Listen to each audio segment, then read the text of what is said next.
Terry, thanks very much for coming in. Yeah, got caught in a traffic jam, but I suppose it's worth it.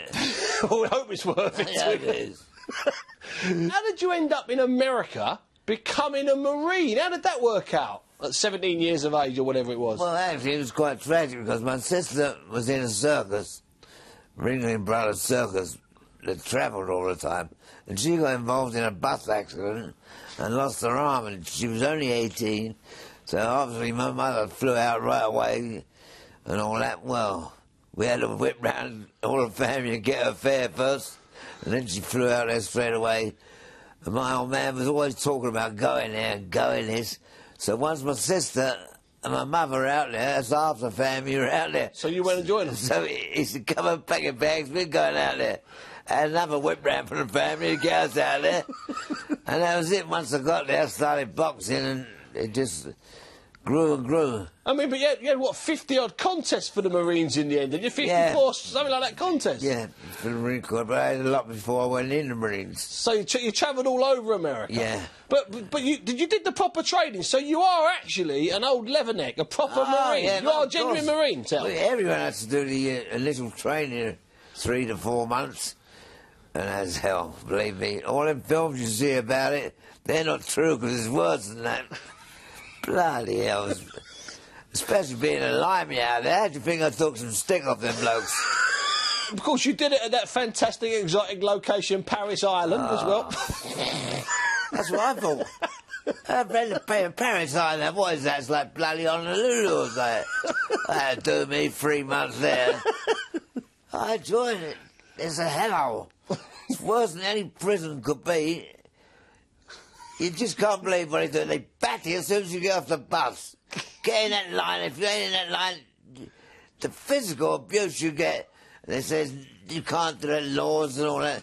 Well, it's lightened up a bit now. But this was a long time ago. They used to batter you. But you generally were only 17, weren't you, at the time? 17, 18? Yeah.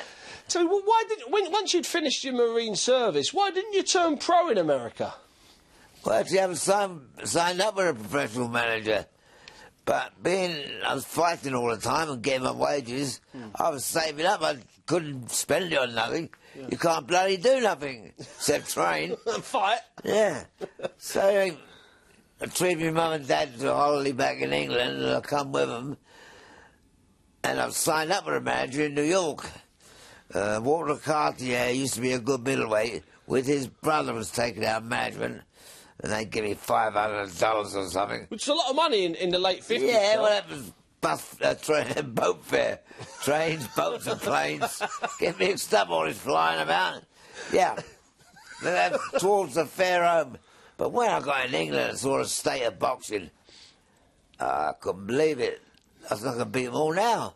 The shit professional. I went to a professional show.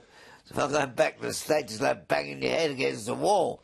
There's a million good fighters out there. In England, there was none. Because that was when you said you thought you could beat Pat McAteer at that point. Yeah. He was the British middleweight champion. Yeah. At that time, the world champion was Paul Pender, and you agreed to fight him in Boston, his hometown. And you did manage to get a bit of a crowd of people to go over, but it didn't work out on the night, and you got stopped on cuts. Now, I'm reliably told by your wife, Barbara, that you had 340 stitches during your career, Tel. Yeah.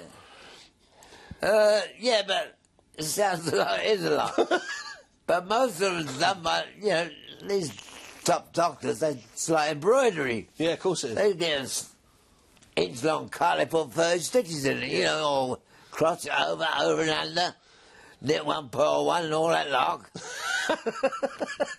Because I read somewhere, Terry, that you used to go to the same plastic surgeon as Elizabeth Taylor, and that you were his best two customers, you and Liz Taylor. I never met her, that's why I kept going. Butchers out. But, and it was after that fight. I think it was Harry Levine that went out with you to Boston for that fight. Yeah. Because Sam Burns was ill, and Levine made Pender an offer, a big financial offer, to come over to Wembley. Yeah. Is that the way that works? Well, obviously, he made a good because he came. Yeah. And Harry Levine get a good offer of him with something. Yeah. On that rematch, when he didn't come out for that 10th round, Terry, were you surprised, or could you sense that you'd hurt him? Yeah, well, I'm surprised. Yeah, surprised. He don't sit on the stool, do you, and quit like, but he did. Yeah, I'm very surprised. He's a strange fighter, Pender, because some of the Americans didn't really warm to him. But, you know, it doesn't look like he did anything wrong. He's a good champion. No, he's a hit and grab. He used his height and reach to full advantage. And he'd hit you out there before you could get to him, and then he'd grab and hold you. So, I mean, he didn't venture much farther from Boston when he was fighting. Yeah. It was a big draw there, because of the local boy. Yeah. I don't think he ever cracked it in New York or anything like that, or He didn't. California. Now, you did go back. It was one of those immediate rematches, even though they were illegal at the time, and you lost over 15. What do you remember from that fight, Terry, losing the world title? Well, it was hard, but he was holding it a lot, you know. It's frustrating. That's all I remember of him. He wasn't dazing me with punches, but it was a hard, tough fight, because I was doing all the aggression, pushing and shoving him around, and trying to get free. But they gave it to him. It had to be close anyway. I mean, would you have liked to have had a one defence in the middle, and you know, another fight in Britain, another title in an ideal world, Terry? Well, I suppose everybody would, yeah. You'd have to be able to title a bit longer. But that's the way it goes. You sign these contracts. If you didn't sign them, you didn't get the fight. Yeah. Terry, when you look back at your career, all those fights, what was the most memorable night for either the wrong or the right reasons in your professional career, Terry? If you had to choose one night. Yeah. I've never considered it, you know. Put me on the spot there. Sorry about that. Because after every fight, the training's through and that, it's like, oh, I don't know, what is it like? Oh, bloody. It's like Christmas, every fight, you know, when it's over and it's done with, and you finish that training, although you're only going to be off training for a week or so, and training wasn't a bore. I like training, but it's a different thing altogether. It's a different environment again. When you've got something to aim at, and this brief period where you're not fighting, like when I was fighting 8-rounders and that, you're fighting every 3-4 weeks. Of course. So it was good. But I don't know the feeling. What was the question anyway? Doesn't make any difference. That was a lovely answer. Good answer. Good answer. Don't know what it was. Terry, I've got to say, it's an absolute pleasure having you. All right. Thank you Good very luck. much. Brilliant. Terry Downs, middleweight champion from the 60s, and, you know, just calling him a character doesn't really do it. A legend on the sofa.